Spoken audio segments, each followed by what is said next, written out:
मला त्रास म्हणजे माझ्या मानेचा त्रास होता. मान दुखायची आणि हाताला मुंग्या येत होत्या. आलो मसाज घेतले आणि मसाज घेतल्यामुळे माझ्या मानेला मुंग्या यायच्या कमी झाल्या, हाताला मुंग्या यायच्या कमी झाल्या. परिणामी माझी तब्येत व्यवस्थित आहे. मला कितीतरी वेळ बसलं तरी त्रास होत नाहीये. या केंद्राचं वैशिष्ट्य म्हणजे जे मसाज करतात ते व्यक्ती अंध आहेत. ॲक्युप्रेशर पॉईंटवरून आपले कोणते अवयव लिव्हर, किडनी, बीपी, शुगर इत्यादी व्याधी आहेत का नाही हे अगदी अचूकपणे सांगतात. हे या केंद्राचं वैशिष्ट्य आहे.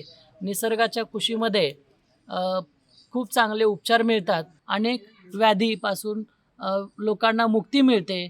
अतिशय चांगली सोय आहे. तर ज्यांना अशा प्रकारे त्रास आहे अशा लोकांनी याचा अशा प्रकारचा उपचार घ्यायला किंवा एकदा बुधडे येथील निसर्ग उपचार केंद्रामध्ये येऊन भेट द्यायला हरकत नाही. नमस्कार. धन्यवाद.